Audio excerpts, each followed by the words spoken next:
옛날 조선 땅 남쪽 끝, 파도가 유난히 거센 바다 건너에는 제주라는 섬이 있었습니다. 이 섬으로 새로운 비장 하나가 부임해 오게 되었으니 그 이름은 백월덕쇠, 사람들은 그를 배비장이라 불렀습니다. 배비장은 나이는 아직 젊었으나 어려서부터 글 공부에 매달려 몸가짐이 꼿꼿하고 말투 하나까지 흐트러짐이 없는 사람이었습니다. 그는 자신의 고든 성품을 무엇보다 자랑스럽게 여겼고 세상에 자신만큼 반듯한 사람은 없다고 믿어 의심치 않았습니다. 오늘 밤 잠들기 전 여러분과 함께 이 배비장이 제주에서 겪게 되는 우스꽝스럽고도 훈훈한 이야기를 천천히 풀어보려 합니다. 제 아무리 큰 파도가 친들 사람의 마음까지 흔들어 놓을 수야 있겠느냐. 나는 이 배 위에서도 내 몸가짐 하나 흐트러뜨리지 않을 것이다. 그렇게 배비장을 태운 배는 하얗게 부서지는 물살을 가르며 남쪽 섬을 향해 나아갔습니다. 아직 그는 몰랐습니다. 이 작은 섬이 자신의 자부심을 송두리째 뒤흔들어 놓을 무대가 되리라는 것을. 이야기는 이제 막 시작되었을 뿐 앞으로 펼쳐질 소동은 상상보다 훨씬 흥미진진할 것이었습니다. 여러분도 편안히 몸을 놓이고 이기는 하기 배는 며칠 밤낮을 파도에 시달리며 나아갔고 함께 탄 다른 이들은 하얗게 질린 얼굴로 뱃전에 엎드려 신음하기 일쑤였습니다. 하지만 배비장은 속이 뒤집히는 와중에도 결코 흐트러진 모습을 보이지 않으려 어금니를 꽉 물었습니다. 그는 몸이 아무리 힘들어도 정신만은 똑바로 서 있어야 선비라 여겼기 때문입니다. 옆에 있던 젊은 방자가 슬쩍 물을 건네자 배비장은 애써 태어난 척 헛기침을 하며 잔을 받아 들었습니다. 그런 그의 고집스러운 모습에 가판 위 사람들은 저마다 조용히 웃음을 참아야 했습니다. 파도는 여전히 거셌지만 배는 조금씩 제주 땅으로 다가서고 있었습니다. 날이 얼굴이 하얗게 뜨셨습니다. 조금 누워 쉬시는 게 어떻겠습니까? 무슨 소리냐? 사내 대장부가 이깟 파도에 흔들릴 성 싶으냐? 내 눈 하나 깜빡이지 않을 것이다. 마침내 배가 제주 포구에 닿자 배비장은 흐트러진 옷매무새부터 단정히 고쳐잡고 관할을 향해 걸음을 옮겼습니다. 제주 목사는 인자한 얼굴로 새로운 비장을 맞이하며 먼 길 오느라 고생했다고 다정히 말을 건넸습니다. 배비장은 허리를 깊이 숙여 예를 갖추면서도 자신의 반듯한 몸가짐을 은근히 뽐내듯 한치의 흐트러짐도 없이 인사를 올렸습니다. 목사는 그 꼿꼿한 태도를 보며 속으로 슬며시 웃음을 지었습니다. 관아 마당에는 때마침 시원한 바닷바람이 불어와 두 사람의 첫 만남을 한결 상쾌하게 만들어 주었습니다. 그렇게 배비장의 제주 생활은 조용히 그러나 뜻깊게 시작되고 있었습니다. 먼 뱃길에 고생이 많으셨소. 이곳 제주는 묵과는 사뭇 다른 곳이니 차차 익숙해지시면 될 것이오. 소인 어디를 가든 흐트러짐 없이 소임을 다할 뿐입니다. 심려치 않으셔도 좋습니다. 그날 저녁 관아에서는 새로운 배비장을 위한 작은 잔치가 열렸습니다. 마당 가득 등불이 밝혀지고 고운 옷을 입은 기녀들이 나와 가야금을 뜯으며 노래를 불렀습니다. 다른 비장들과 아전들은 흥에 겨워 술잔을 기울이고 덩실덩실 어깨춤을 추었지만 배비장만은 한쪽 구석에 꼿꼿이 앉아 팔짱을 낀 채 그 모습을 냉랭한 눈으로 바라볼 뿐이었습니다. 그는 이런 흥청거림이야말로 선비의 채통을 갉아먹는 짓이라 여겼습니다. 흥겨운 가락이 울려 퍼지는 가운데도 배비장의 자리만은 유독 고요하고 서늘한 기운이 감돌았습니다. 그 대조적인 모습은 마당에 있던 모든 이들의 눈길을 은근히 사로잡았습니다. 배비장, 어찌 그리 혼자 뻣뻣하게 앉아만 계시오. 오늘 같은 날은 함께 흥을 즐겨도 좋을 텐데. 송구하오나 소희는 이런 자리가 영 익숙하지 않습니다. 풍류보다는 마음을 가다듬는 것이 먼저라 생각합니다.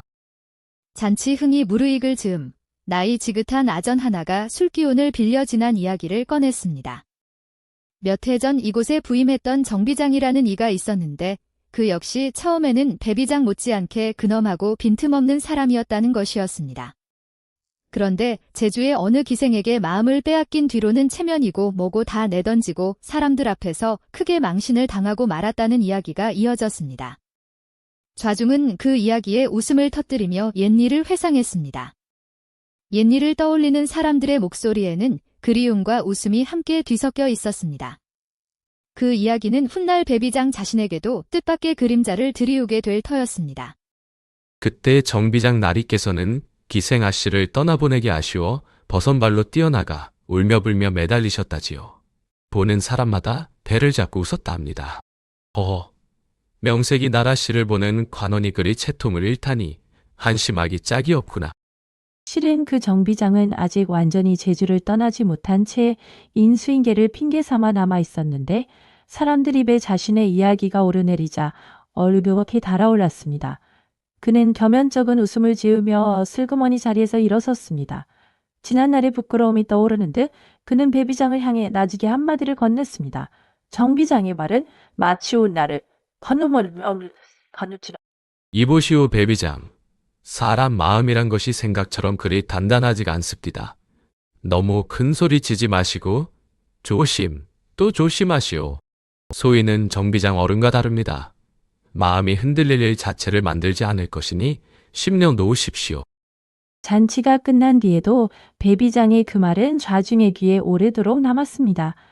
그는 술 한 방울 입에 대지 않은 채 꼿꼿이 앉아 자신은 여인의 아름다움 따위에 흔들릴 사내가 아니라고 몇 번이고 힘줄 사내가 아니라고 몇 번이고 힘주어 말했습니다.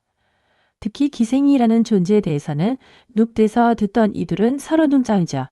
내 이 제주 땅에서 소임을 마치는 날까지 그 어떤 여인에게도 곁을 내주지 않을 것이다.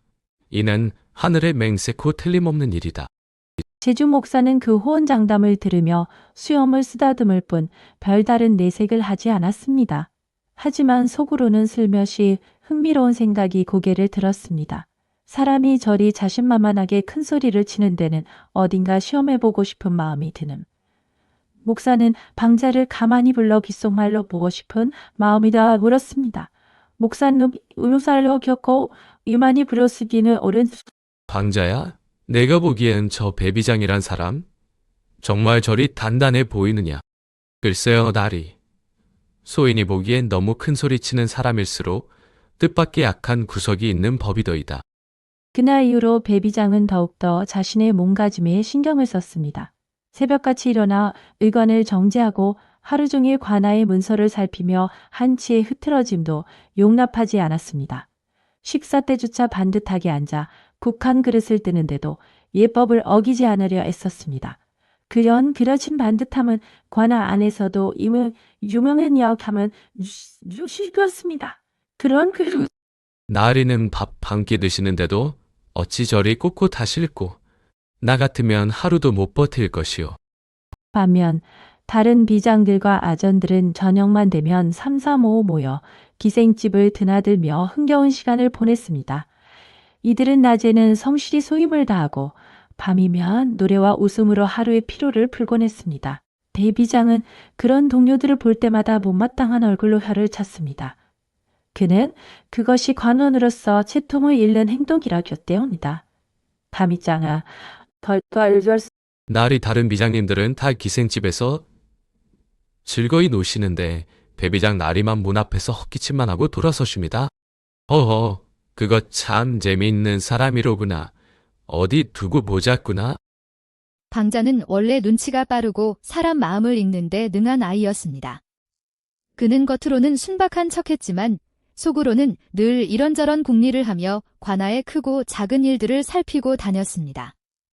배비장의 지나친 꼿꼿함을 지켜보면서 그는 왠지 모르게 웃음이 새어나오는 것을 참기 어려웠습니다. 사람이 저렇게까지 자신을 몰아붙이면 언젠가 크게 허물어지는 법이라는 것을 방자는 경험으로 알고 있었습니다.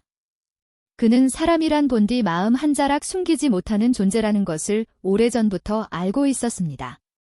그 경험에서 우러난 확신이 훗날 그의 계략에 큰 밑거름이 되었습니다. 저 날이 너무 팽팽하게 당긴 활시 같으니 언젠가는 뚝 하고 끊어질 것이야.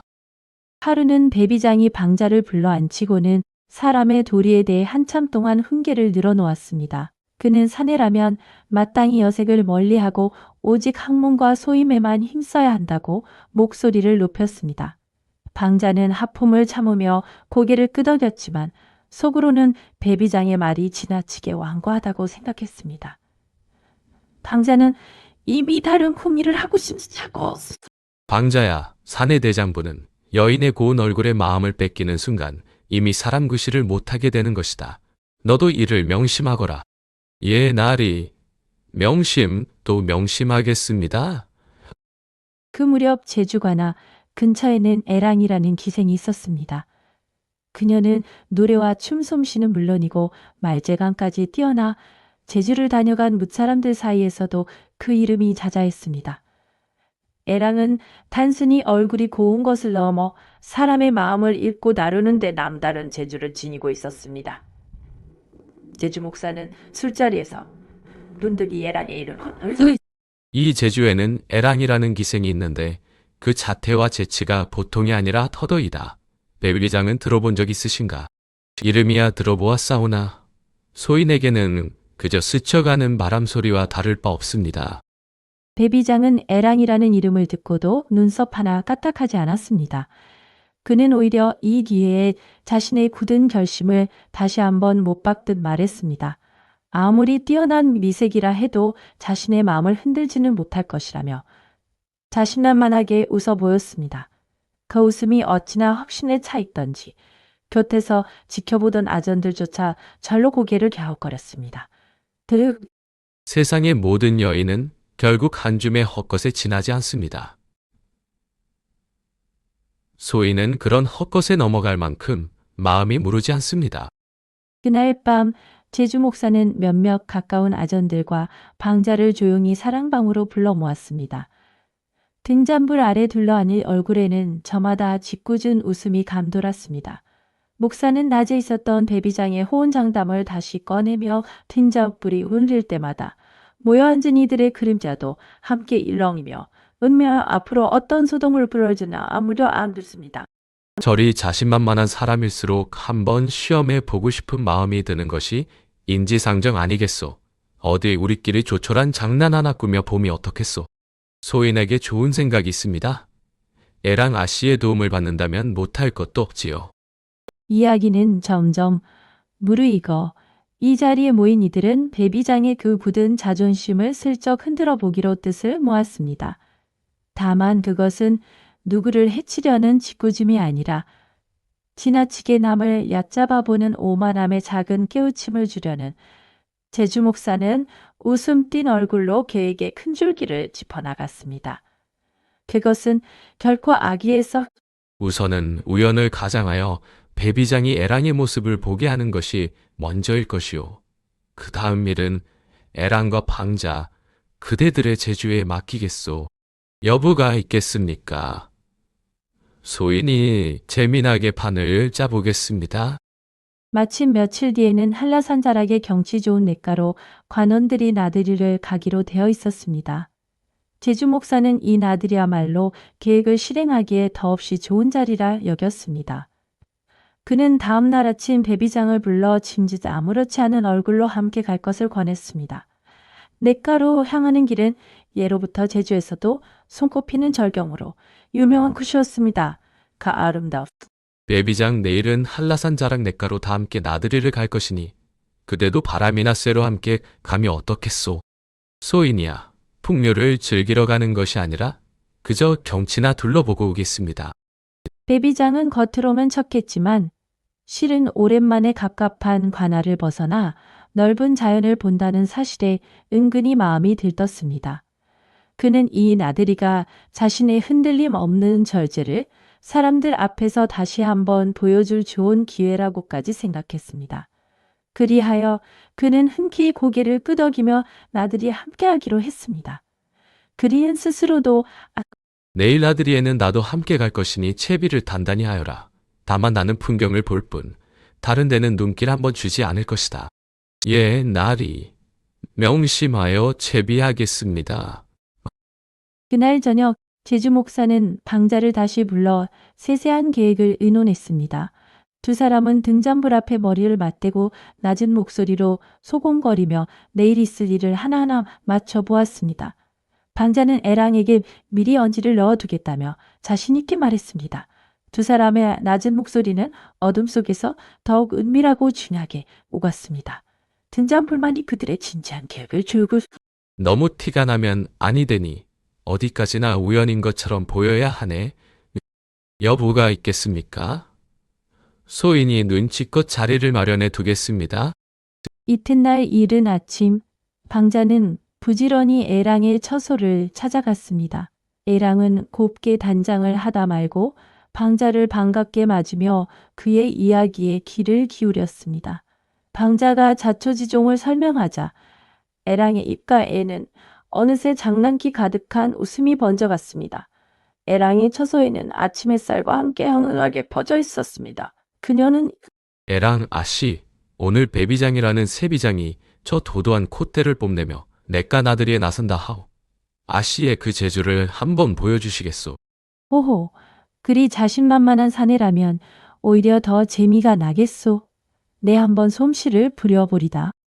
애랑은 방자의 부탁을 듣고도 별로 어렵지 않은 일이라는 듯 여유롭게 웃어 보였습니다. 그녀는 오랜 기생살이 동안 온갖 사람을 겪어왔기에 아무리 도도한 척하는 사내라도 결국은 사람 마음을 지녔을 뿐이라는 것을 잘 알고 있었습니다. 다만 그녀는 이 장난이 배비장을 해치려는 것이 아니라 그의 오만 하여골 공적을 시발막간 금색이아원 다시 한번 사람을 놀리자는 것이 아니라 너무 높은 곳에 올라선 콧대를 살짝 낮추어 주자는 것뿐이지요. 나쁠 것이 무에 있겠습니까? 애랑은 그날 저녁 내내 어떤 옷을 입고 어느 자리에 앉아야 할지 세심하게 궁리했습니다. 그녀는 냇가의 어느 바위 그늘이 가장 아름답게 보이는지, 물빛이 언제 가장 곱게 반짝이는지도 미리 살펴두었습니다.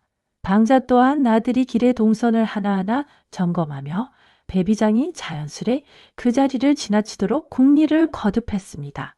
두 사람은 마치 한편의 내과의 그 너럭바위 근처로 길을 잡으면 배비장은 저도 모르게 그곳을 지나게 될 것입니다. 나들이를 하루 앞둔 밤, 배비장은 평소보다 일찍 잠자리에 들며 스스로에게 다짐하듯 중얼거렸습니다. 그는 내일 하루도 자신의 고든 마음가짐을 조금도 흐트러뜨리지 않겠노라 몇 번이고 되뇌었습니다. 하지만 정작 그의 마음 한구석에는 오랜만에 나들이에 대한 소소한 설렘이 자리하고 있었습니다. 산밖으로 스며드는 달빛이 그의 뒤척이는 그림자를 씌웠습니다. 내일은 그저 산천 경계나 눈에 담고 올 뿐이다. 다른 것에는 눈길조차 주지 않을 것이야. 다음 날 아침 한점 없이 맑았고 바닷바람은 상쾌하게 불어왔습니다. 관아 마당에는 나들이 채비를 마친 관원들이 하나둘 모여들며 오랜만에 바깥 나들이에 들뜬 목소리로 이야기를 나누었습니다. 배비장 역시 평소보다 조금 더 정갈하게 의관을 갖추고 마당으로 나섰는데 정작 본인은 그것이 은근한 설렘 때문에 알려지지 못했습니다. 날이 오늘따라 유난히 의관이 반듯하십니다 그려. 당연한 일이다. 밖에 나설 때일수록 흐트러짐이 없어야 하는 법이니라. 이윽고 채비를 마친 관원들의 행렬이 관아를 나서 한라산 자락을 향해 천천히 움직이기 시작했습니다. 말발굽 소리와 웃음소리가 뒤섞여 화창한 아침 공기를 채웠고 저 멀리 푸른 한라산이 손짓하듯 우뚝 서 있었습니다. 배비장은 대열의 앞쪽에서 꼿꼿한 자세로 말을 몰며 오늘 하루도 자신의 흔들림 없는 모습을 모두에게 보여주리라 다짐했습니다. 하지만 그는 아직 알지 못했습니다. 저 냇가 어딘가에서 자신의 인생을 뒤바꿔 놓을 만남이 조용히 기다리고 있다는 것을. 말발굽이 흙길을 밟을 때마다 피어오르는 흙먼지마저도 그날따라 유난히 정겹게 느껴졌습니다. 그렇게 기나긴 이야기의 첫 장이 조용히 저물어가고 있었습니다. 오늘 나들이에서도 나는 오직 산천 경치만을 눈에 담을 뿐 그 무엇에도 흔들리지 않을 것이다. 관원들의 행렬은 마침내 한라산 자락, 맑은 물이 굽이쳐 흐르는 냇가에 다다랐습니다. 울창한 숲 사이로 시원한 물소리가 들려오고 이름 모를 새들이 여기저기서 지저귀며 나그네들을 반기는 듯 했습니다. 관원들은 저마다 자리를 잡고 앉아 준비해온 술과 음식을 나누며 오랜만에 여유를 만끽했습니다. 배비장 역시 큰 바위에 걸터앉아 흐르는 물을 바라보며 모처럼 마음의 여유를 느꼈습니다. 냇물 소리는 마치 오래된 노래처럼 은은하게 관원들의 귓가를 어루만졌습니다. 그 평화로운 풍경 속에서 새로운 이야기의 두 번째 장이 조용히 열리고 있었습니다. 과연 한라산 자락의 물빛이 예사롭지 않지요. 배비장도 이 경치만큼은 마음에 드시는 모양이요. 과연 듣던 대로 절경입니다. 이런 자연 앞에서는 사람의 마음도 절로 맑아지는 듯합니다. 냇물은 옥처럼 맑아 바닥의 조약돌까지 훤히 비쳐 보였고 그 위로 초여름 햇살이 잘게 부서지며 반짝였습니다. 주위에는 이름 모를 들꽃이 만발해 있었고 산들바람이 불 때마다 은은한 꽃향기가 코끝을 스쳤습니다. 배비장은 이런 풍경을 눈에 담으며 오랜만에 마음이 한결 가벼워지는 것을 느꼈습니다. 그는 자신도 모르게 갓을 살짝 젖히고 흐르는 물줄기를 오래도록 바라보았습니다. 배비장은 오랜만에 느껴보는 이 평온함이 어쩐지 낯설면서도 싫지 않았습니다. 하지만 그 평온함도 그리 오래가지는 못할 운명이었습니다. 날이 이제 슬슬 애랑 아씨를 부를 때가 된 듯합니다. 바로 그때 냇가 저편 너럭바위 위에서 고운 자태의 여인이 치맛자락을 살짝 걷어 올린 채 발을 씻고 있는 모습이 눈에 들어왔습니다. 물에 비친 그녀의 모습은 마치 한 폭의 그림처럼 아름다웠고 흐르는 물소리와 어우러져 신비로운 정취를 자아냈습니다. 그 여인은 다름 아닌 애랑이었으니 모든 것은 미리 짜인 우연이었습니다. 하지만 아무것도 모르는 배비장의 눈에는 그저 하늘이 내린 듯한 광경으로 보일 뿐이었습니다. 그 광경은 마치 오래전부터 그 자리에 있었던 것처럼 자연스럽고 태연해 보였습니다. 그만큼 애랑의 연기는 물 흐르듯 자연스러웠습니다. 저것 보십시오. 이제 곧 재미난 구경이 시작될 것입니다. 배비장은 그 모습을 보는 순간 저도 모르게 숨을 죽이고 말았습니다. 평생 그렇게 고운 자태는 처음 보는 듯하여 그는 잠시 자신이 어디에 있는지도 잊은 채 넋을 놓고 바라보았습니다. 그러다가 문득 정신이 든 그는 화들짝 놀라 얼른 고개를 돌렸지만 이미 그의 얼굴은 발갛게 달아오른 뒤였습니다. 그의 심장은 얼추 처음 겪어보는 낯선 두근거리마, 젊생 처음 걸음. 아니, 내가 지금 무엇을 보고 있었단 말인가? 정신 차려라, 백월덕새야. 배비장은 애써 태어난 척 헛기침을 하며 다른 곳으로 시선을 돌렸습니다. 하지만 그의 눈길은 자신도 모르는 사이 자꾸만 그 너럭바위 쪽으로 되돌아가곤 했습니다. 곁에 있던 방자는 그런 배비장이 절피며 웃음을 잡느라 애를 먹었습니다. 그럴수록 그의 헛기침 소리는 점점 더 잦아지고 부자연스러워졌습니다. 어허, 저 나리 눈동자가 아까부터 바쁘게 오가는구먼. 저 여인이 누구인지는 내 알 바 아니다. 나는 그저 물소리를 듣고 있을 뿐이야. 방자는 이때다 싶어 짐짓 아무것도 모르는 척 배비장에게 슬쩍 말을 건넸습니다. 그는 저 여인이 제주에서도 소문난 기생애랑이라는 것을 넌지시 알려주며 배비장의 반응을 살폈습니다. 배비장은 애써 무심한 표정을 지었지만 방자의 말 한마디 나디 마치 때에 미끼를 던지듯 은근하고 능청스러워했습니다. 나리, 저 여인이 바로 이 제주에서 자태와 재주로 이름난 애랑이라 하는 기생이 올시다. 그런가? 나와는 상관없는 일이니 그만 이야기하거라. 배비장은 짐짓 몸을 돌려 다른 관원들과 이야기를 나누는 척했지만 마음은 좀처럼 편치 않았습니다. 그는 몇 번이고 헛기침을 하며 애써 태연한 표정을 지어 보였지만 저것 보게. 아무래도 오늘 낚싯바늘을 제대로 문 모양일세.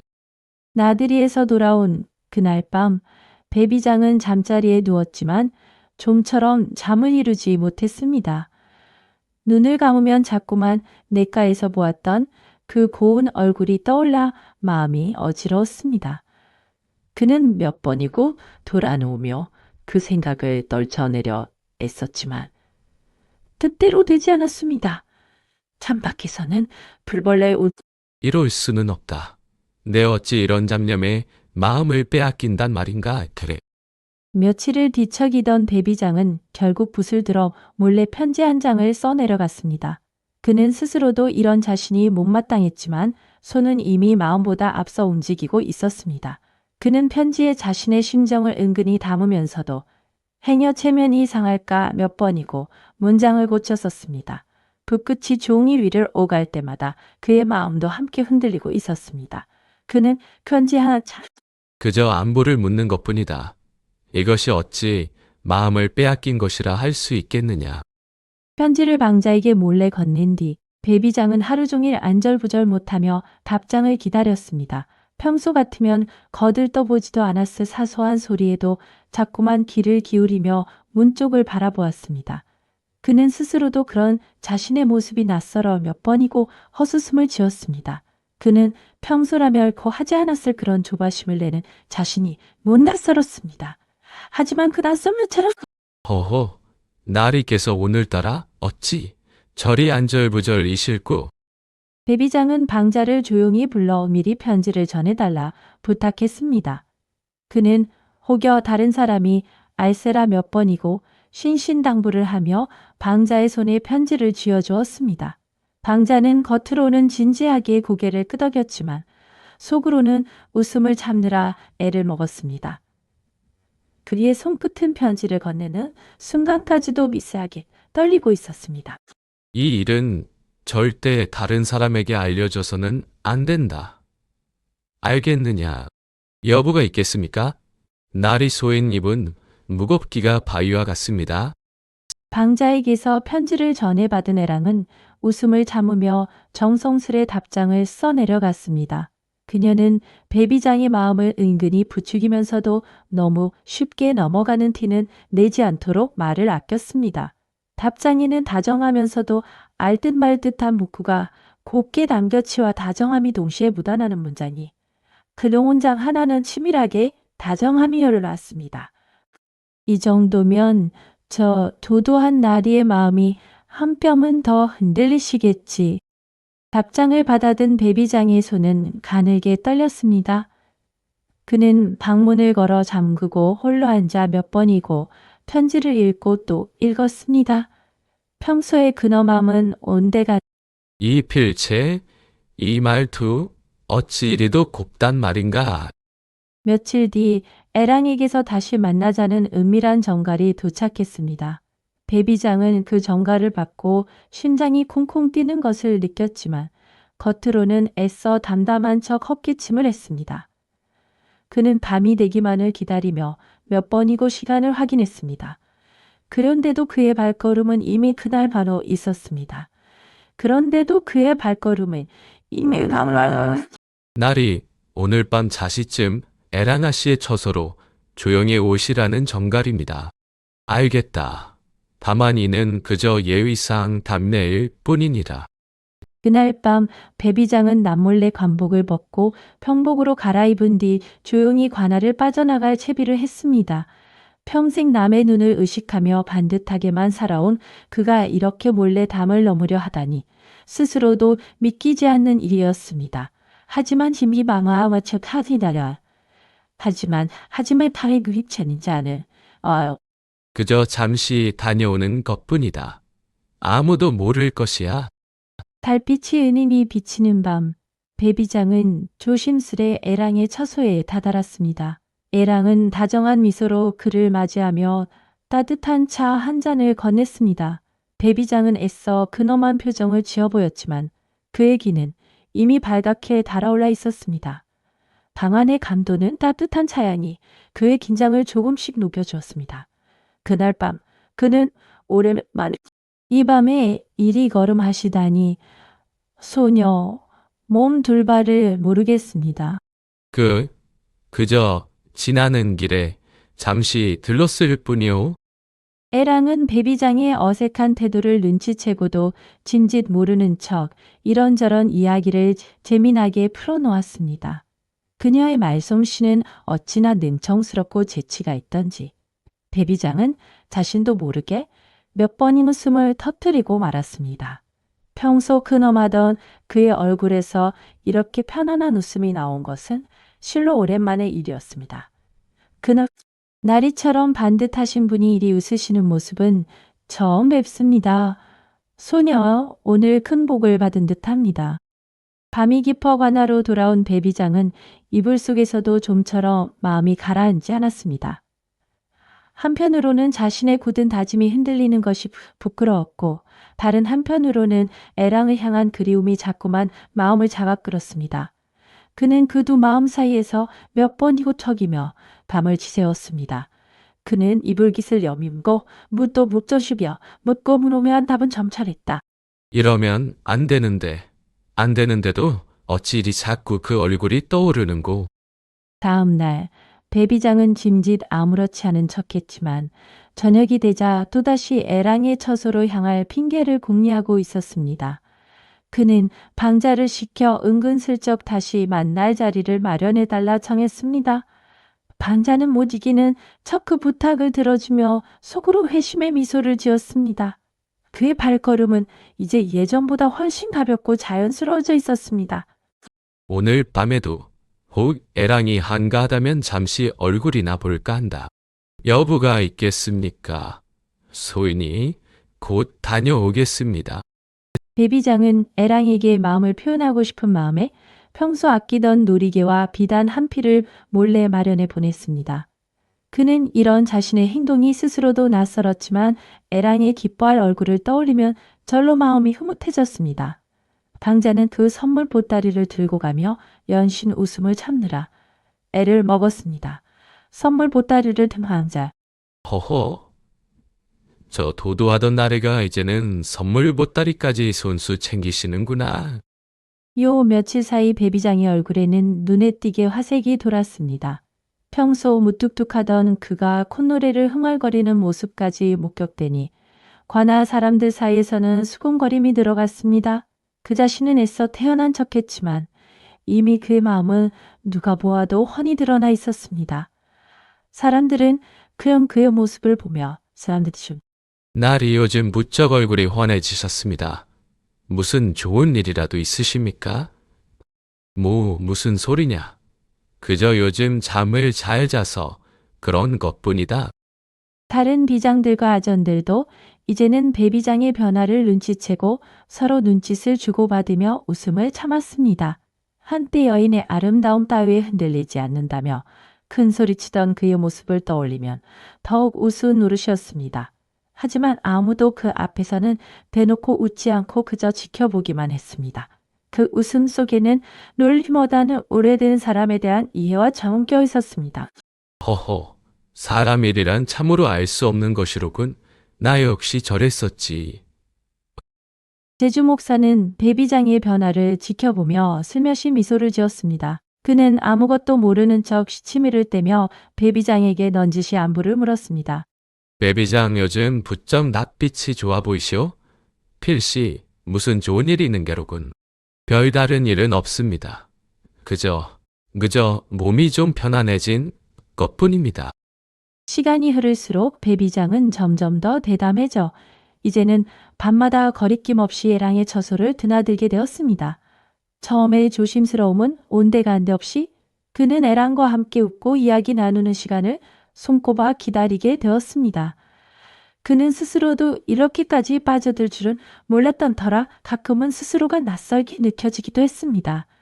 그날 밤에 두 사람의 웃음소리를 날이 이러다 소녀가 날이 없이는 못 사는 몸이 되어버리면 어찌하시렵니까? 그런 말 마시오. 내 반드시 책임을 질 것이오. 그러던 어느 날 애랑은 배비장에게 며칠 뒤 밤 특별한 자리를 마련하겠다며 은근한 미소를 지어 보였습니다. 배비장은 그 말에 가슴이 설레어 몇 번이고 그날을 손꼽아 기다렸습니다. 하지만 그는 알지 못했습니다. 바로 그 밤이 자신의 인생에서 가장 큰 소동이 벌어질 밤이 되리라는 것을. 하지만 그 밤은 이제껏 그가 겪어보지 가장 큰 소동이었습니다. 날이 그날 밤에는 소녀가 각별히 좋은 술과 안주를 준비해 두겠습니다. 부디 잊지 말고 걸음하십시오. 여부가 있겠소. 내 만사를 제쳐 두고서라도 반드시 가야 할 것이오. 드디어 약속한 그날 밤이 찾아왔습니다. 배비장은 여느 때보다 정성껏 몸단장을 하고 남몰래 관아를 빠져나와 애랑의 처소로 향했습니다. 하늘에는 둥근 달이 휘엄청 떠 있었고 풀벌레 소리만이 고요한 밤길을 채우고 있었습니다.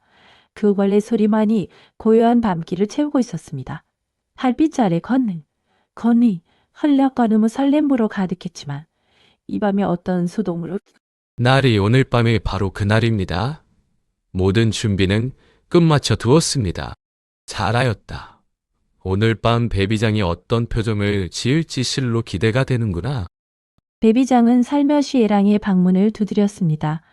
안에서는 은은한 등잔불 빛이 새어 나오고 있었고 애랑은 고운 옷차림으로 그를 반갑게 맞아들였습니다. 방 안에는 정갈한 술상이 차려져 있었고 그윽한 향내가 은은하게 감돌았습니다. 배비장은 오랜만에 느껴보는 편안함의 절과 함께 힘이 풀렸습니다. 나리, 어서 오십시오. 오늘 밤을 위해 소녀가 정성껏 준비하였습니다. 이리 정성을 쏟아주니 몸둘 바를 모르겠소. 오늘 밤은 정말 편히 쉬다 가고 싶구려. 두 사람은 술잔을 나누며 이런저런 이야기를 정답게 주고받았습니다. 애랑은 특유의 재치 있는 입담으로 배비장을 연신 웃게 만들었고 배비장 역시 오랜만에 마음 편히 웃음을 터뜨렸습니다. 밤이 깊어가는 줄도 모른 채 두 사람은 그렇게 다정한 시간을 보냈습니다. 두 사람의 웃음소리가 밤 공기를 타고 은하게 퍼져나갔습니다. 그대와 함께 있으면 시간 가는 줄을 모르겠소. 이런 편안함은 실로 오랜만이오. 소녀도 나으리와 함께하는 이 시간이 참으로 즐겁습니다. 그런데 바로 그때 밖에서 다급한 발소리가 들려오기 시작했습니다. 누군가 성큼성큼 마당을 가로질러 다가오는 소리에 방 안의 훈훈한 분위기는 순식간에 얼어붙었습니다. 애랑은 순간 낯빛이 하얗게 질리며 자리에서 벌떡 일어섰습니다. 방금 전까지의 따뜻한 웃음은 자취를 감추고 말았습니다. 날이 큰일 났습니다. 저 발소리는 제 난군의 것입니다. 무어라. 난군이라니. 그게 무슨 소리요? 애랑은 다급한 목소리로 자신에게 원래 정원한 사내가 있었는데 오늘따라 갑자기 돌아왔다며 발을 동동 굴렀습니다. 물론 이 모든 것은 미리 짜놓은 연극이었지만 아무것도 모르는 배비장은 그 말을 곧이곧대로 믿고 새파랗게 질렸습니다. 그는 순간 머릿속이 하얘져 아무 생각도 나지 않았습니다. 그의 머릿속은 날이 지금 들키면 저도 나리도 큰 봉변을 당하고 말 것입니다. 어서 몸을 숨기셔야 합니다. 어디에 숨으란 말이오. 나는 도무지 정신이 하나도 없구려. 밖에서는 방자가 짐짓 다급한 목소리로 소리를 지르며 상황을 더욱 실감나게 만들었습니다. 그는 마치 정말로 놀란 사람처럼 이리 뛰고 저리 뛰며 부산을 떨었습니다. 그 소리를 들은 배비장의 심장은 더욱더 요동쳤습니다. 밖에서 들려오는 소라는 점점 다급하게 번져갔습니다. 그 소라는 방 안의 긴장. 이보시오. 아씨, 난군 어른께서 벌써 마당에 다다르셨소이다. 이를 어찌한단 말인가. 이대로 들키면 내 체면은 물론 목숨까지 위태로울 것이야. 배비장은 정신없이 방 안을 두리번거리며 몸을 숨길 곳을 찾았습니다. 병풍 뒤에도 숨어보고 이불 속에도 파고들어 보았지만 어느 곳도 마땅치가 않았습니다. 그의 이마에는 어느새 식은땀이 송골송골 맺히기 시작했습니다. 나으리, 이쪽으로 오십시오. 저 괴짜간이 그나마 나을 것입니다. 괴짝이라니. 그래도 어쩔 수 없구려. 우선 몸부터 숨기고 봅시다. 배비장은 다급한 마음에 체면도 잊은 채 방 한쪽에 놓인 커다란 괴짝 속으로 몸을 구겨 넣었습니다. 평소라면 상상도 하지 못했을 우스꽝스러운 모습이었지만 지금 그에게는 그런 것을 따질 겨를이 없었습니다. 애랑은 재빨리 괴짝 뚜껑을 닫고는 그 위에 이불을 덮어 감쪽같이 숨겼습니다. 괴짝 뚜껑 닫히는 소리가 괴짝 뚜껑을 아이고, 이거 참 좁기도 하구나. 그래도 들키는 것보다야 낫겠지. 괴짝 속은 몸 하나 겨우 구겨 넣을 만큼 비좁고 캄캄했습니다. 배비장은 숨조차 크게 쉬지 못한 채 몸을 잔뜩 웅크리고 앉아 바깥의 동정에 귀를 기울였습니다. 온몸에서 땀이 흐르기 시작했지만 그는 이를 악물고 꼼짝도 하지 않았습니다. 어둠 속에서 그는 오직 자신의 심장 소리만을 또렷이 들을 수 있었습니다. 그 소리가 가까이 들까 그는 멋거니고 마음을 졸였습니다. 조금만 참자. 조금만 참으면 이 소동도 곧 지나갈 것이다. 이윽고 방문이 벌컥 열리며 우락부락한 사내 하나가 성큼 들어섰습니다. 그는 다름 아닌 변장한 방자였지만 걸걸한 목소리로 호통을 치는 모습이 제법 그럴싸했습니다. 그는 눈을 부라리며 방 안 이곳저곳을 살피기 시작했습니다. 그 걸걸한 목소리는 방 안 가득 왔습니다. 괴짝 속의 비장은 그 벌걸한 목소리에 이 방에서 웬 낯선 사내의 냄새가 나는구나. 어디 숨어 있는지 당장 나오지 못할까? 아이고, 서방님, 무슨 그런 억울한 말씀을 하십니까? 소녀는 아무도 들인 적이 없습니다. 애랑은 능청스럽게 눈물까지 글썽이며 억울함을 호소했습니다. 그녀의 연기는 어찌나 그럴듯하던지 괴짝 속에 숨은 배비장조차 잠시 상황을 잊고 감탄할 지경이었습니다. 하지만 가짜 남편은 좀처럼 의심을 거두지 않고 방안을 샅샅이 지기 시작했습니다. 그녀의 눈물 섞인 목소리는 느껴줄 비장망자. 서방님, 부디 고정하십시오.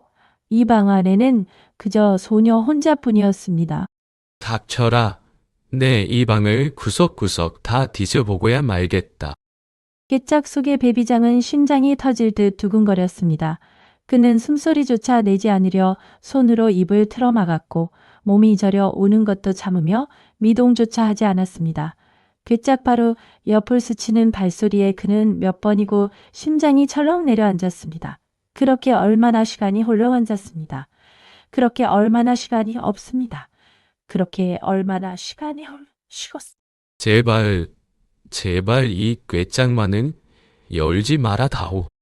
가짜 남편은 마침내 괴짝 앞에 멈춰서더니 그 위를 툭툭 두드려 보았습니다. 괴짝 속의 배비장은 숨이 멎는 듯한 공포를 느끼며 온몸을 더욱 움츠러들였습니다. 그 순간 애랑이 재빨리 나서서 그의 주의를 다른 곳으로 돌렸습니다. 그 짧은 순간이 다딱할 수 없는 그정적이 그를 짓누습니다. 손끝 하나 다딱 수 없는 그를 짓누습니다. 서방님, 저 괴짝은 그저 낡은 옷까지만 들어있는 것입니다. 그보다 저기 뒷뜰부터 살펴보심이 어떻겠습니까? 그런가? 그렇다면 뒤뜰부터 살펴보아야겠다. 가짜 남편이 잠시 뒷뜰로 향하는 틈을 타 애랑은 재빨리 괴짝 뚜껑을 열어 배비장을 밖으로 꺼내주었습니다. 하지만 숨을 돌리기도 전에 다시 발소리가 가까워지자 두 사람은 또다시 몸을 숨길 곳을 찾아 허둥지둥해야 했습니다. 이번에는 미처 괴짝으로 돌아갈 틈도 없었습니다. 두 사람은 서로 눈짓을 주고받으며 나리 이번에는 저 자루 속으로 얼른 들어가십시오. 자루 속이라니. 하지만 다른 놀이가 없구려. 배비장은 엉겁결에 곡식을 담아두는 커다란 자루 속으로 몸을 밀어 넣었습니다. 좁고 갑갑하기는 괴짝보다 더했지만 지금은 그런 것을 따질 처지가 아니었습니다. 그는 자루 속에서 잔뜩 몸을 웅크린 채 숨죽여 상황을 지켜보았습니다. 자루 속에서 그는 숨소리마저 죽인 채 훗날지 그는 짐작자체 없습니다. 아이고, 이 무슨 꼴이란 말인가. 하지만 지금은 참는 수밖에 없구나. 그러던 중 가짜 남편이 다시 방으로 들이닥치자 배비장은 정신없이 자루에서 뛰쳐나와 엉겁결에 겉옷마저 벗어 던진 채 도망치려 했습니다. 저고리 고름이 풀어져 속적삼 차림이 다 드러날 지경이었으니 평소에 그였다면 상상조차 못할 우스꽝스러운 모습이었습니다. 애랑은 황급히 그를 다시 붙들어 세웠습니다. 그 우스꽝스러운 날이 이러시면 더 큰일 납니다. 어서 옷매무새부터 추스르십시오. 알겠소. 정신이 하나도 없어 그만. 결국 배비장은 헐거워진 옷을 대충 여민 채 다시 그 괴짝 속으로 허둥지둥 몸을 숨겼습니다. 이번에는 아까보다 더 비좁게 느껴졌지만 그는 이제 오히려 괴짝 속이 가장 안전하게 느껴질 지경이었습니다. 애랑은 재빨리 뚜껑을 닫고 태어난 얼굴로 돌아섰습니다. 괴짝 뚜껑이 야시에 닫히는 순간 그는 안도와 절망을 동시에 느꼈습니다. 차라리 처음부터 이 꾀짝 밖으로 나오지 말 것을 그랬구나. 꾀짝 속에서 몇 번이나 들락날락하기를 반복한 베비장은 이제 온몸이 땀으로 흠뻑 젖어 있었습니다. 그의 평소 꼿꼿하던 자존심은 이 좁은 꾀짝 속에서 이미 산산조각이 나 있었습니다. 그는 그저 이 밤이 무사히 지나가기만을 간절히 바랄 뿐이었습니다. 그는 그저 이 순간이 바랄 뿐이었습니다. 그는 그저 이 순간이 바랄 뿐이었습니다. 하늘이시여, 부디 이 밤만 무사히 넘기게 해 주소서. 그런데 가짜 남편은 괴짝이 유난히 무겁다는 것을 눈치채고는 고개를 갸웃거리기 시작했습니다. 그는 괴짝을 이리저리 흔들어 보며 의심스러운 눈초리를 거두지 않았습니다. 괴짝 속의 베비장은 몸이 흔들릴 때마다 자지러지듯 놀라며 필사적으로 소리를 죽였습니다. 괴짝이 흔들릴 때마다 그의 몸도 속절없이 함께 흔들렸습니다. 이 꾀짝 어찌 이리 묵직한고 아무래도 이상하구나. 묵은 곡식을 가득 채워두어 그런 것입니다.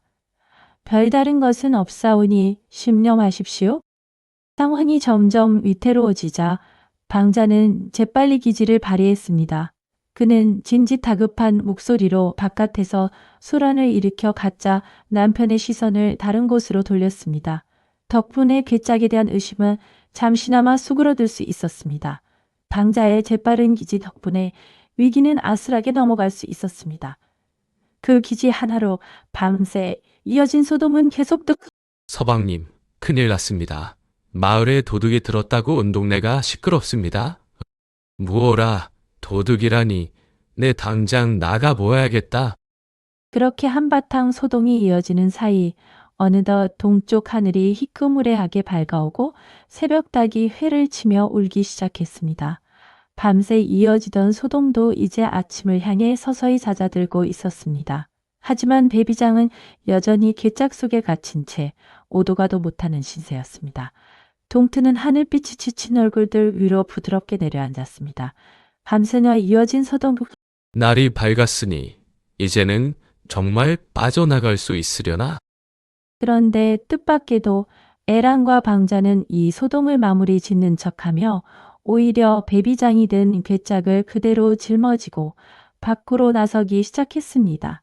이는 모두 애초에 짜인 계획의 마지막 대목이었으니 괴짝은 곧장 관아 마당을 향해 옮겨지고 있었습니다. 괴짝 속의 베비장은 자신이 어디로 실려가는지도 모른 채 그저 자, 이 괴짝은 소인이 마을 밖에 내다버리고 오겠습니다요. 방자는 괴짝을 짊어지고 가는 척하며 일부러 베비장이 들으라는 듯 짐짓 큰 소리로 중얼거렸습니다. 이 괴짝을 그대로 바닷속에 던져버릴 것이라는 말에 괴짝 속의 베비장은 그야말로 혼비백산하고 말았습니다.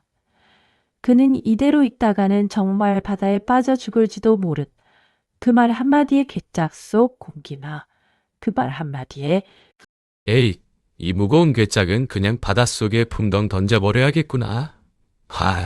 뭐라? 바닷속에 던진다니 사람 살려. 베비장은 겁에 질린 나머지 괴짝 속에서 이리저리 몸부림을 치며 살려달라 애원했습니다. 그는 이제 체면이고 뭐고 다 잊은 채 그저 목숨을 부지하고 싶은 마음뿐이었습니다. 괴짝을 짊어진 방자와 주변 사람들은 그 모습에 터져 나오는 웃음을 참느라 안간힘을 잡느라 결박한 목소리는 괴짝 틈새로 새어 나와 주변을 수려는 제발 살려주시오. 내 다시는 이런 짓을 하지 않을 것이오. 괴짝은 어느덧 관아의 넓은 마당 한복판에 이르러 쿵하고 내려졌습니다. 베비장은 괴짝 속에서 여전히 벌벌 떨며 바깥에 인기척에 길을 기고 있었습니다. 그리고 그 순간 괴짝 주위로 무수히 많은 사람들의 웅성거리는 소리가 들려오기 시작했으니 그것이 무엇을 뜻하는지 그는 아직 알지 못했습니다. 마당에 모인 사람들의 웅성거림은 좀 더 고단히 자, 이제 이 괴짝 속에 무엇이 들어있는지 다 함께 확인해 봅시다. 이른 아침 제주 관아의 넓은 마당에는 목사를 비롯하여 이 고을의 크고 작은 벼슬아치들이 빠짐없이 모여들었습니다. 다들 무슨 큰 구경거리가 있다는 말을 듣고 호기심 어린 얼굴로 마당 한복판에 놓인 커다란 괴짝을 애웠습니다. 아침 햇살이 마당 가득 눈부시게 쏟아지고 있었고 사람들의 웅성거림은 점점해는 비장하차. 여러분, 오늘 아침 이 괴짝 안에서 아주 재미난 것이 나올 것이니 다들 눈을 크게 뜨고 지켜보시오. 마당에 모인 사람들은 저마다 궁금증 가득한 얼굴로 서로 귓속말을 주고받았습니다.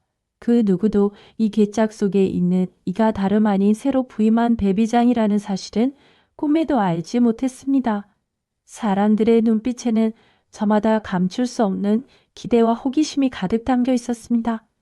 오늘이 이 자리는 오르내셨습니다. 오늘 이 자리를 괴짝은 밤새 이리저리 옮겨 다니느라 여기저기 흙먼지가 묻어 있었고 그 안에 있는 배비장은 이제 완전히 지쳐버린 상태였습니다. 그는 괴짝 틈새로 새어 들어오는 밝은 햇살을 느끼며 비로소 아침이 되었다는 것을 깨달았습니다. 동시에 바깥에서 들려오는 수많은 사람들의 웅성거림에 그는 등골이 서늘해지는 것을 느꼈습니다. 무언가 심상치 않은 일이 벌어지고 있다는 예감이 그의 마음을 무겁게 짓눌렀습니다. 그의 몸은 지칠 대로 지쳐 있었지만 정신만은 오히려 또렷하게 깨어나고 있었습니다. 그는 이제 곧 닥쳐올 일을 어렴풋이 예감하고 있었습니다. 이 소리는 대체 무엇이란 말인가? 설마 이곳이 관아의 마당은 아니겠지. 제주 목사의 신호에 따라 아전 두 사람이 다가와 괴짝의 자물쇠를 풀고 천천히 뚜껑을 들어 올리기 시작했습니다. 삐걱거리는 소리와 함께 괴짝 뚜껑이 열리자 안에서는 눈부신 아침 햇살이 순식간에 쏟아져 들어갔습니다. 괴짝 속에 잔뜩 웅크리고 있던 배비장은 갑작스러운 빛에 눈을 질끈 감으며 저도 모르게 신음을 내뱉었습니다. 마당에 모인 사람들은 일제히 숨을 죽이고 그 안을 들여다보았습니다. 그 삐걱이는 소리 하나에도 마당 전체의 시선이 일제히 쏠렸습니다. 모두의 숨소리마저 잦아든 팽팽한 순간이었습니다. 자, 이제 다들 이 괴짝 안을 한번 들여다보시지요. 괴짝 뚜껑이 완전히 열리자 그 안에서 몸을 잔뜩 웅크린 배비장의 모습이 훤히 드러났습니다. 그의 옷차림은 밤새 이어진 소동으로 인해 여기저기 구겨지고 풀어져 볼품이 없었고 상투마저 틀어져 머리카락에 이마 위로 어지럽게 흘러내려 있었습니다.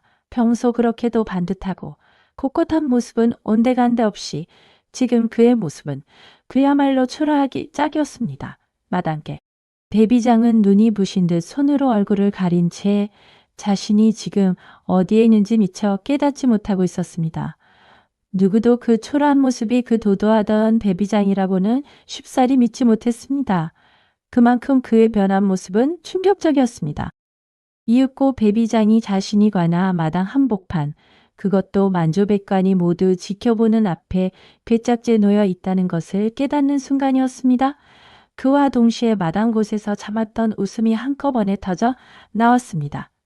사람들은 배를 잡고 자지러지듯 웃어대며 서로를 붙잡고 눈물까지 훔쳤습니다. 그 웃음소리는 마당을 넘어가나 담장 밖까지 하하하, 날이 이런 모습으로 뵙게 될 줄은 소인도 미처 몰랐습니다. 배비장은 그 순간 세상이 무너지는 듯한 부끄러움을 느꼈습니다. 그의 얼굴은 삽시간에 기미까지 새빨갛게 달아올랐고 그는 차마 고개를 들지 못한 채 괴짝 속에 도로 웅크리고 싶은 심정이었습니다. 평생 그토록 자랑스러워하던 자신의 반듯함이 지금 이 순간 만천하에 웃음거리가 되어버렸다는 사실이 그를 견딜 수 없게 만들었습니다. 그는 차라리 이 자리에서 그대로 아, 내가 어쩌다 이 지경까지 이르렀단 말인가? 한참을 자지러지게 웃던 사람들 사이로 제주 목사가 조용히 손을 들어 좌중을 진정시켰습니다. 그는 웃음기를 거두지 않은 채로도 한결 다정한 목소리로 배비장에게 다가가 그의 어깨를 다독여 주었습니다. 배비장은 여전히 고개를 들지 못한 채 그 자리에 얼어붙어 있었습니다. 그 다정한 손길의 비장 부끄러 속에서도 작은 배비장, 너무 상심하지 마시오. 이 모든 것은 실은 우리가 그대에게 꾸며놓은 작은 장난이었소. 제주 목사는 그동안의 자초지종을 하나하나 베비장에게 들려주기 시작했습니다. 처음 그가 여인의 아름다움 따위에는 흔들리지 않는다고 큰소리쳤던 그날부터 에란과 방자가 어떻게 그 마음을 시험해왔는지 낱낱이 설명해 주었습니다. 베비장은 그 이 얘기를 들으며 점점 벌어지는 입을 다물지 못했습니다. 설명이 이어질수록 그의 표정에는 그대가 너무 자신만만하게 사람을 얕잡아 보기에 우리 모두 그 마음을 한번 시험해 보고 싶었던 것뿐이라오. 이야기를 마친 제주 목사 곁으로 에랑이 다가와 베비장 앞에 조용히 고개를 숙였습니다. 그녀는 그동안의 연기가 결코 그를 해치려는 뜻이 아니었음을 진심을 다해 전했습니다. 베비장은 그런 에랑의 얼굴을 물끄러미 바라보다가 문득 그녀의 재주와 마음씀이에 저도 모르게 고개를 끄덕이고 말았습니다. 그녀의 진심 어린 목소리는 담겨이 잠기. 소녀가 나리께 큰 결례를 저질렀습니다. 하지만 이 모두가 나리를 미워해서가 아니라 아끼는 마음에서 비롯된 것임을 헤아려 주십시오. 방자 역시 베비장 앞으로 나서서 머리를 긁적이며 그간의 장난을 솔직하게 털어놓았습니다. 그는 각자 남편 노릇을 하며 베비장을 놀렸던 일을 떠올리자 웃음이 새어나오는 것을 참지 못했지만 이내 진지한 얼굴로 사과의 말을 건넸습니다. 그 능청스러운 고백에 주변 사람들 다시 한번 웃음을 터뜨렸습니다. 그 웃음에는 이 집 묘다 정경 흑힐이 터지하고 나리 소인이 서방님, 흉내를 내며 나리를 몹시 놀라게 해드렸습니다. 부디 너그러이 용서해 주십시오. 베비장은 한동안 아무 말도 하지 못한 채 그 자리에 가만히 서 있었습니다. 부끄러움과 억울함 그리고 알 수 없는 허탈함이 뒤섞여 그의 마음속을 어지럽게 오갔습니다. 마당에 모인 사람들은 그런 그의 침묵을 조용히 지켜보며 다음 말을 기다렸습니다. 긴 침묵 끝에 베비장의 입가에서는 뜻밖에도 작은 한숨이 새어 나왔습니다. 그 침묵 속에서 그는 비로소 자신의 진짜 모습과 마주하고 있었습니다. 오랫동안 외면해온 진실이 서서히 드러나고 있었습니다. 그 한숨 끝에 베비장은 문득 지난날의 자신을 떠올렸습니다. 여인의 마음 따위에는 흔들리지 않는다며 남들을 얕잡아 보던 그 오만한 모습이 지금의 자신과 겹쳐 보이며 부끄러움이 밀려왔습니다. 그는 자신이야말로 사람의 마음을 너무 가볍게 여겼다는 것을 비로소 깨닫게 되었습니다. 그 깨달음은 부끄러움한 거스하게 그였습니다. 그 깨달음은 상하게 내가 남을 얕보았던 그 마음이 결국 나 자신에게 그대로 돌아왔구나. 내비장은 천천히 고개를 들어 자신을 둘러싼 사람들의 얼굴을 하나하나 바라보았습니다. 그들의 얼굴에는 비웃음보다는 오히려 따뜻한 정과 안쓰러움이 섞여 있다는 것을 그제야 알아차렸습니다. 그는 자신이 그동안 얼마나 사람들과 거리를 두고 혼자 고고한 척 살아왔는지를 새삼 깨달았습니다. 그 깨달음은 부끄러움과 함께 이상하게도 마음 한구석을 가볍게 만들어 주었습니다. 사람들의 눈빛 속에서 그는 뜻밖에도 따뜻한 위로를 발견할 수 있었습니다. 그 위로는 그의 마음을 조금씩 다시 일으켜 세워주었습니다. 그 순간 베비장의 입가에서도 뜻밖의 웃음이 터져 나오기 시작했습니다. 처음에는 어색한 헛웃음이었지만 이내 그는 자기 자신의 우스꽝스러운 모습이 떠올라 참지 못하고 큰 소리로 웃어버리고 말았습니다. 그 웃음소리에 마당에 모인 사람들도 다시 한번 다 함께 유쾌하게 웃음을 다. 그 웃음은 진한 묵도들이었습니다. 마당 가득 하하하, 내 꼴이 참으로 우습기도 하구나. 이런 나를 보고 웃지 않을 자가 어디 있겠는가. 웃음 끝에 베비장은 문득 예전에 만났던 정비장을 떠올렸습니다. 그때는 그의 이야기를 들으며 한심하다 여기고 비웃었던 자신이었지만 이제는 그 마음을 누구보다 잘 이해할 수 있게 되었습니다. 그는 정비장이 있었다면 이 순간 무슨 말을 해주었을지 상상하며 씁쓸한 미소를 지었습니다. 그리운 그 이름을 떠올리자 그의 마음 한구석이 저려왔습니다. 정비장 어른, 그때는 소인이 참으로 어리석었습니다. 사람의 마음이란 것이 이리도 알 수 없는 것이었군요. 그날의 큰 망신을 겪은 뒤 베비장은 조금씩 달라지기 시작했습니다. 그는 더 이상 남들 앞에서 자신의 완벽함을 뽐내려 하지 않았고 오히려 자신의 부족함과 실수를 솔직하게 인정할 줄 아는 사람이 되어갔습니다. 사람들은 그런 베비장의 변화를 지켜보며 오히려 예전보다 그를 더 가깝게 여기 시작했습니다.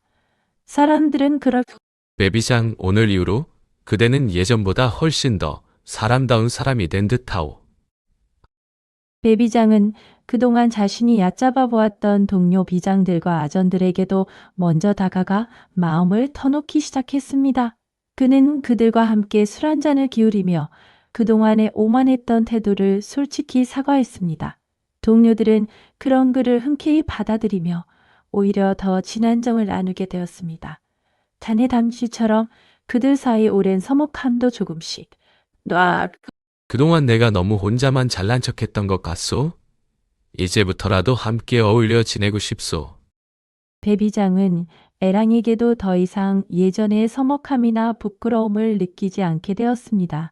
두 사람은 그날의 소동을 두고 서로 웃으며 이야기할 수 있는 사이가 되었고 에랑 역시 베비장의 달라진 모습을 진심으로 반가워했습니다. 그들 사이에는 이제 남녀 간의 어색함보다는 서로를 이해하는 편한 사이에는 자리하지 않습니다. 두 사람 사이에 나리, 이제 보니 나리는 참으로 정 많고 소탈한 분이셨습니다. 처음보다 지금의 나리가 훨씬 더 좋습니다. 그날 이후로 베비장의 하루는 예전과 사뭇 달라졌습니다. 그는 여전히 자신의 소임에는 성실했지만 이제는 지나치게 근엄한 표정 대신 편안한 웃음을 지을 줄 아는 사람이 되었습니다. 그는 종 동료들과 농담을 주고받으며 웃음소리를 내는 치옷도 잦아졌습니다. 관아 사람들은 그런 베비장을 볼 때마다 예전보다 훨씬 더 그를 좋아하고 따르게 되었습니다. 그의 웃음소리는 이제 관아 마당이 익숙한 풍경이 되어 있었습니다. 예전에 그 차갑던 모습을 기억하는 이는 이제 얼마 남지 않았습니다. 베비장은 이제 관아 안에서만 머무르지 않고 직접 마을을 돌아다니며 백성들의 이야기에 귀를 기울이기 시작했습니다. 그는 예전 같으면 거들떠보지도 않았을 사소한 백성들의 살림살이까지 세심하게 살피며 마음을 다해 도왔습니다. 백성들은 그런 베비장을 두고 예전과는 완전히 다른 사람이다며 칭찬을 아끼지 않았습니다. 백성들의 얼굴에도 예전보다 심각했습니다. 베비장이 저리 백성들과 스스럼없이 어울리는 모습을 보니 내 마음이 다 흐뭇하구려.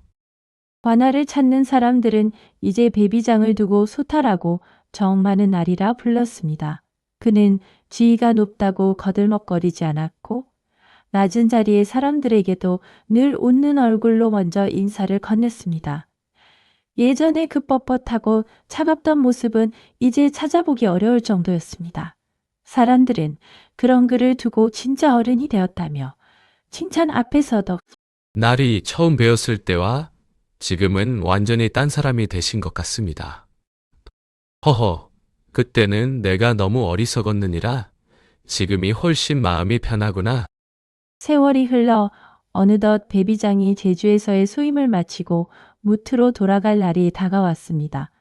그가 떠난다는 소식이 전해지자 관아 사람들은 물론 마을 백성들까지 아쉬운 마음을 감추지 못했습니다. 포구에는 그를 배웅하러 나온 사람들로 발 디딜 틈이 없을 정도였습니다.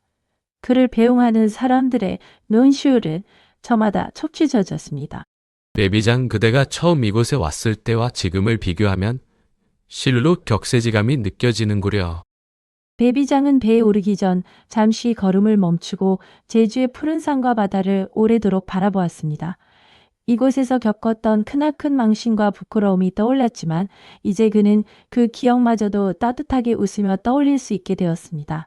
그는 애랑과 방자 그리고 자신을 이 제주에서 나는 인생에서 가장 큰 부끄러움을 겪었지만 동시에 가장 큰 것을 배우고 갑니다. 참으로 고맙습니다.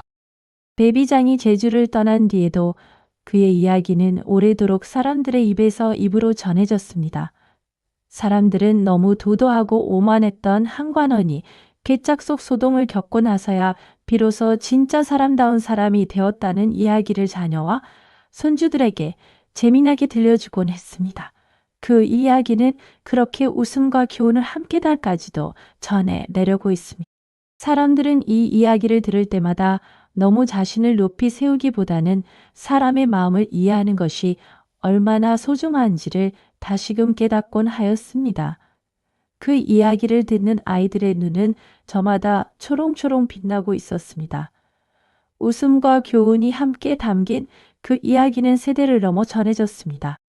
자, 여러분, 오늘 베비장의 이야기는 여기서 마무리를 짓습니다. 너무 자신만만하게 남을 얕보던 베비장이 우스꽝스러운 소동을 겪고 나서야 비로소 사람의 마음을 이해하고 겸손해지는 모습을 우리는 함께 지켜보았습니다. 세상에는 완벽한 사람도 흔들리지 않는 모습, 그리고 그것을 인정할 줄 아는 것이야말로 진짜 지혜라는 것이야말로 진짜 지혜로울 줄 아는 것을 이야기 조용히 다음에 또 다른 재미난 이야기로 찾아뵐 것을 약속드리며 오늘 하루도 정말 수고 많으셨습니다. 안녕히 주무세요. 이 이야기가 여러분의 마음에도 작은 웃음과 따뜻함으로 오래도록 남기를 바랍니다. 그럼 오늘 밤도 평안하고 포근한 잠자리가 되시기를 바랍니다.